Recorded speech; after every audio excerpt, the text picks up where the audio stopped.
This is Chapter 8, Section 3, beginning on page 264. This section's titled, The First Political Parties. American Diary. Although many Americans hailed George Washington as a great leader, the president did not escape criticism.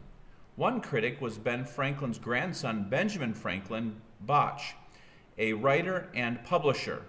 Washington, Botch wrote, was, quote, but a man and certainly not a great man, close quote. Probably Bach. Bach even criticized Washington's military leadership during the American Revolution, describing him as, quote, ignorant of war both in theory and useful practice, close quote, from remarks occasioned by the late conduct of Mr. Washington. Opposing views. Main idea. By 1796, Americans began to take opposing sides on issues. Two political parties emerged from the debates. History and you. When you disagree with someone, do you voice your opinion? Read to learn what happened when conflict occurred between the supporters of Hamilton and Jefferson. President Washington's character and military record were admired by most Americans. However, harsh attacks on his policies and on his personality appeared from time to time in newspapers. One paper even called Washington, quote, the scourge and the misfortune of his country, close quote. Most attacks on Washington came from supporters of Thomas Jefferson. They were trying to discredit the policies of Washington and Hamilton by attacking the president. By 1796, Americans were beginning to divide into opposing groups and to form political parties. All that time, many Americans considered political parties harmful. Parties, or factions as they were called, were to be avoided as much as a strong central government. The nation's founders did not even mention political parties when they wrote the Constitution. Washington disapproved of political parties and warned that they would divide the nation. To others, it seemed natural that people would disagree about issues. They also knew that people who hold similar views tend to band together. In Washington's cabinet, Alexander Hamilton and Thomas Jefferson often took opposing sides on issues. They disagreed on economic policy and foreign relations. Nor could they agree on the power of the federal government or on interpretations of the Constitution. Even Washington was partisan, favoring one side of an issue. Although he believed he stood above politics, Washington usually supported Hamilton's positions. Political parties emerge. In Congress and in the nation at large, similar differences existed. By the mid-1790s, two distinct political parties formed. The name Federalist was first used to describe someone who supported ratification of the Constitution. By the 1790s, the word meant the people who supported the policies of the Washington administration. Generally, Federalists stood for a strong federal government. They admired Britain because of its stability and distrusted France because of the violent changes following the French Revolution. Federalist policies favored banking and shipping interests. Federalists received the strongest support in the Northeast, especially New England, and from wealthy plantation owners in the South. Efforts to turn public opinion against Federalist policies began seriously in late 1791 when Philip Freneau began publishing the National Gazette. Jefferson, then Secretary of State, helped the newspaper get started. Later, he and Madison organized people who disagreed with Hamilton. They called their party the Republicans or the Democratic Republicans. The Republicans wanted to limit the government's power. They feared that a strong federal government would endanger people's liberties. They supported the French and condemned what they regarded as the Washington administration's pro-British policies. Republican policies appealed to small farmers and urban workers, especially in the Middle Atlantic states and the South. Views of the Constitution. One difference between Federalists and Republicans was the basis of government power. In Hamilton's view, the federal government had implied powers. These were powers that were not expressly forbidden in the Constitution. Hamilton used the idea of implied powers to justify a national bank. He argued that the Constitution gave Congress the power to issue money and to regulate trade. A national bank would clearly help the government perform these responsibilities. Therefore, he reasoned, creating a bank was within the constitutional power of Congress. Jefferson and Madison disagreed with Hamilton. They believed in a strict interpretation of the Constitution. They accepted the idea of implied powers, but in a much more limited sense than Hamilton did. Jefferson and Madison believed that implied powers are those powers that are absolutely necessary to carry out the expressed powers. The people's role. The differences between Federalists and Republicans, however, went deeper than disagreements about the Constitution.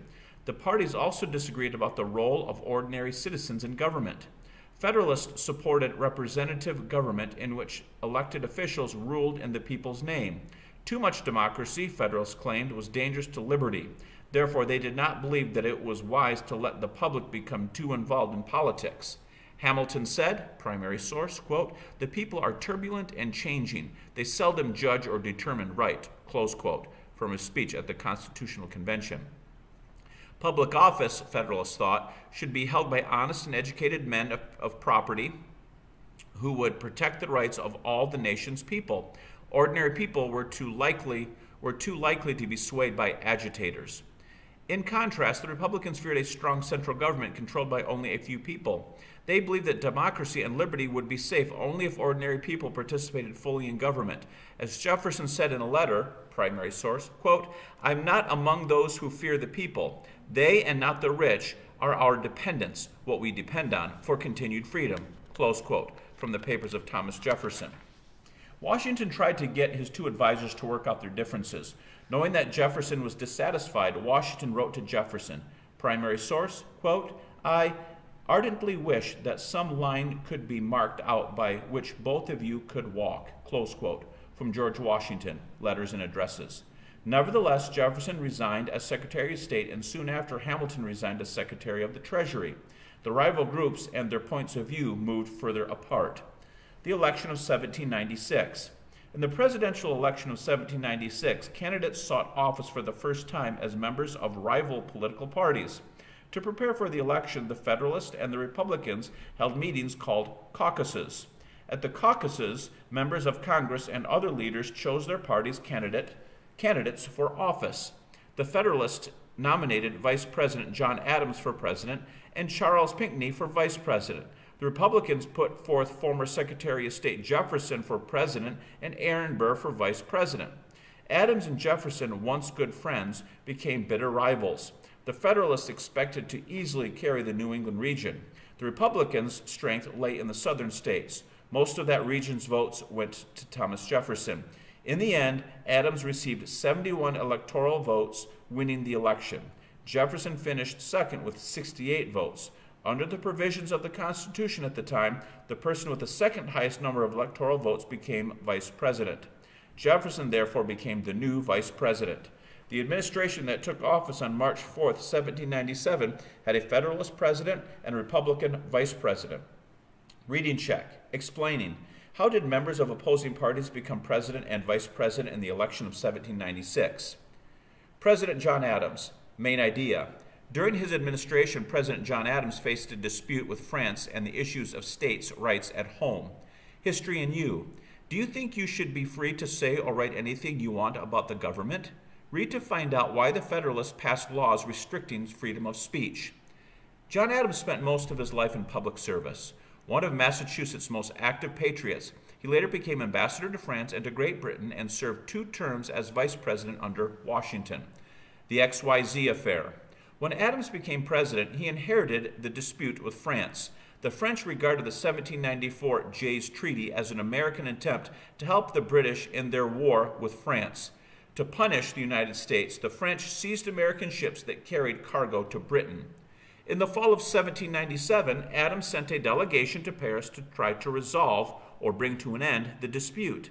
French Foreign Minister Charles de Talleyrand, however, refused to meet with the Americans. Instead, Talleyrand sent 3 agents who demanded a bribe and a loan for France from the Americans. Not a sixpence, the Americans replied, and sent a report of the incident to the United States. Adams was furious. He referred to the 3 French agents as X, Y, and Z. Adams urged Congress to prepare for war. The incident became known as the XYZ Affair. Alien and Sedition Acts.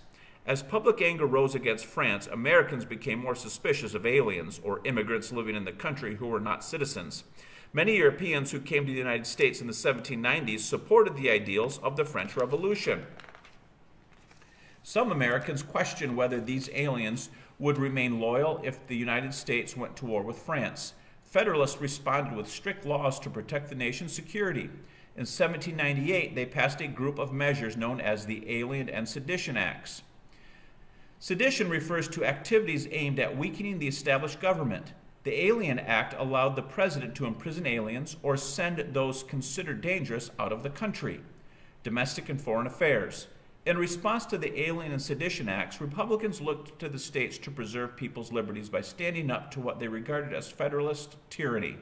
Madison and Jefferson drafted documents of protest that the Virginia and Kentucky legislatures passed. The Virginia and Kentucky resolutions of 1798 and 1799 claimed that the Alien and Sedition Acts violated the Constitution. Therefore, they could not be put into action. The Kentucky resolutions further suggested that states might nullify or legally overturn federal laws considered unconstitutional. The resolutions supported the principle or basic idea of states' rights. This principle stated that the powers of the federal government should be limited to those clearly assigned to it by the Constitution. The states should have all other powers not expressly forbidden to them. The issue of states' rights would remain an important issue. To help themselves politically, the Federalists urged Adams to declare war on France. Adams, however, refused to rush to war. Instead, he appointed a new commission to seek peace with France. In 1800, the French agreed to a treaty and stopped their attacks on American ships. The agreement with France was in the best interest of the United States. However, it hurt Adams' chance for re-election. Rather than applauding the agreement, Hamilton and his supporters now opposed their own president. The Federalists were split. Republican prospects for capturing the presidency were now greatly improved.